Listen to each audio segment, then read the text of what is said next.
He was on the 110 freeway, riding the shoulder all the way from the 105 into the downtown LA area. You can see lots of pedestrians out here as he weaves his way through downtown LA, now back on Los Angeles Street. Again, making a right turn now, coming northbound on Los Angeles Street. It is yet to be seen whether LAPD will engage with this suspect, but I will tell you, in the few minutes that we have been over this, there have been a number of close calls. He's running through every red light here, now coming up on Main Street, making a right turn on Main Street with moderate traffic here in downtown. He peeked into a parking garage briefly and then came back out the other side, now looking for any space to get around this bus here as he makes his way northbound on Main Street in downtown LA. Every time he's boxed in, we have seen him resort to desperate measures, and that is part of the reason the Sheriff's Department basically 1022 the pursuit. They canceled the pursuit. He's come very close to a lot of innocent motorists here, but it was too dangerous. They called it off, and now we will see if any other agencies try and pull this suspect over. But again, this is a grand theft auto suspect behind the wheel, now traveling at a high rate of speed up Main Street, which is no more than a 35-mile-per-hour speed limit through here. He's doing much faster than that as he tries to speed by all of this traffic. And you can see as we make our way through downtown now, approaching the 101 freeway, there is a lot of pedestrian traffic at that.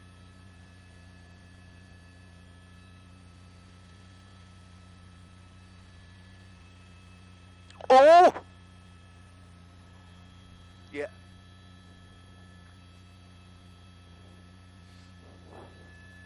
Yeah, no, he's really pushing it. He's really testing his luck as well, trying to squeeze through very narrow gaps here. Now a westbound turn onto Arcadia. You know, we at this point of this situation, we hope that he ends up on the freeway, because the driving we're seeing, especially in downtown Los Angeles, is so dangerous. He sees he's boxed in, now he's putting it in reverse, pulling it in reverse, trying to find an escape route as he goes into reverse down Arcadia, trying to get back on Main Street. He had much better luck on Main, and there he is making the turn, now going northbound on Main once again, putting it in reverse there at that red light with nowhere to go, continuing northbound on Main, where he's going to come up on the 101 freeway. There is a lot of people out on a Monday afternoon here, and not to mention all the traffic that he keeps encountering as well, looking for any space to get around this traffic. Now making the right onto Cesar Chavez. A wild turn there. Again, lots of close calls that we are seeing just in the last few seconds.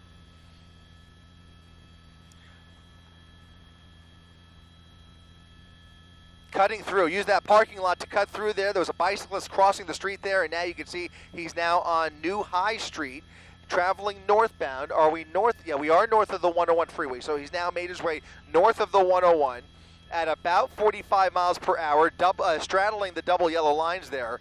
And it's important to note here that he is not being pursued by anybody right now. This suspect is on the run, driving very recklessly without any law enforcement in sight here. There is no threat to this suspect. He is just driving very recklessly for no apparent reason other than the fact that he is obviously under the impression that there are eyes on him and probably likely aware of the helicopters. But you can see him using the wrong side of the road to get around this traffic here, coming up on Broadway and College Street, going the wrong way on College Street now, almost a head-on collision there as he continues these dangerous maneuvers, now pulling on to Hill Street, North Hill Street, going southbound on Hill, where there is a lot more pedestrian traffic up ahead of him. We have seen so many close calls, guys. It is really, really nerve-wracking.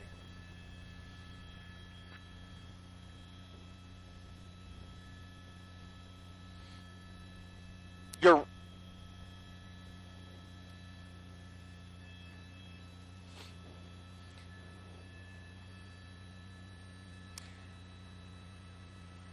reverse again. Yeah, it makes you wonder why he decided to get off. He could have gone right through downtown. He was using the shoulder. Traffic on the 110 freeway was bumper to bumper, but that didn't stop him. He was using the right shoulder to get from the 105 to downtown LA in no more than 5 minutes, just speeding up the shoulder and eventually getting off the freeway and using the buildings and parking garages to try and conceal his movements. You almost get the impression that he's done that maybe on purpose, whether he's familiar with the area or not. He knows that it's his best option to try and dump the vehicle and then try and hide out. That's most likely what he's doing here, looking for an opportunity to hide, looking for a hiding spot to dump the vehicle and then try and get away. That it seems to be what he's doing, because all of these moves appear to be very random, very haphazard, and not well thought out. So now he's back on the wrong side of the road here on Sunset Boulevard, going the wrong way on Sunset Boulevard, making his way through Echo Park and picking up a lot of speed here as he makes his way into the Echo Park area. Again, going the wrong way, making a left turn here, a random left onto Bellevue Avenue, a smaller street off of Sunset Boulevard. Again, we're still in Echo Park here, traveling at a high rate of speed. As far as we know, guys, only the driver inside this vehicle, but too difficult to tell whether there may be anybody else inside this car. But right now, as we look through that windshield, this is the first time we've been able to really clearly see inside that vehicle as we get a better shot of that passenger seat. I don't see any movement coming from the passenger seat. Right now, it does look like mainly the driver, or at least only the driver that we could tell inside this vehicle.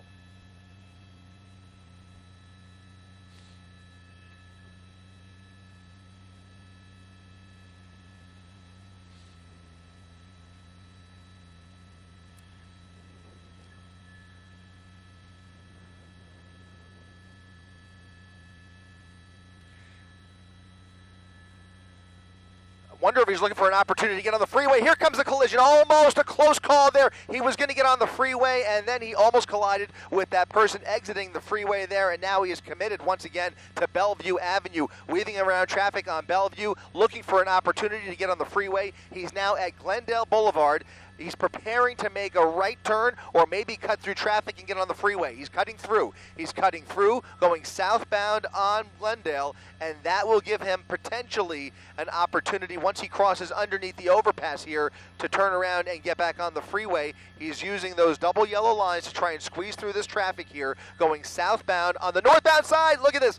Head-to-head with an innocent motorist, now once again pulling the U-turn, doing a three-point turn in the middle of Glendale Boulevard, just south of the 101 freeway, and now making his way back underneath the 101 freeway, looking for any opportunity to get on the freeway. He is desperate to find some free open road, and every time he finds himself boxed in, he just puts it in reverse. He's making random U-turns, looking for any opportunity.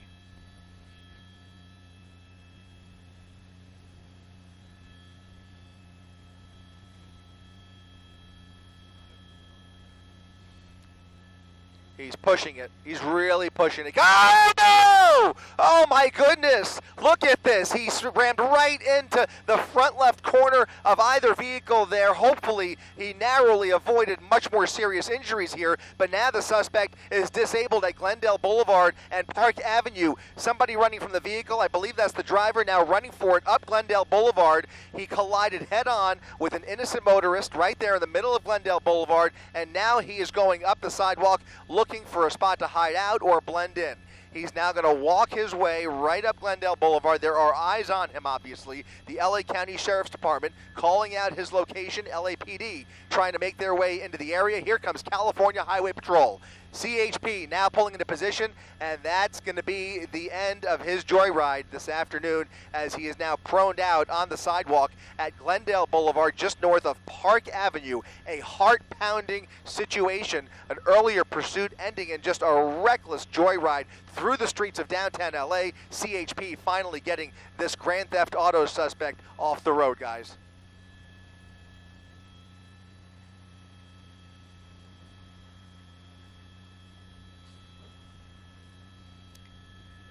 That was a matter of inches, just a few inches, and that would have been a clear head-on collision where multiple people would have been in a really life-threatening situation. Let's go ahead and push right in there on the intersection. You can see that now oncoming vehicle, a driver now being escorted away from the vehicle, and CHP now making sure the vehicle is in park. It looks like she's carrying, is she carrying a baby? I can't tell. Push in there, all the way in. Let's push in. It looks like she is carrying something. It might just be her purse. So she's clutching onto her purse. It appears only one person inside that car as she finds a place to rest and catch her breath after just a heart-stopping end to this situation. They're going to try and push that car off the road here, and from my vantage point, we'll widen out just a little bit, Lucas, and I don't think anybody else was involved in that final crash there. But as I mentioned, Ellen and David, just a few inches, and this could have been a deadly, deadly collision.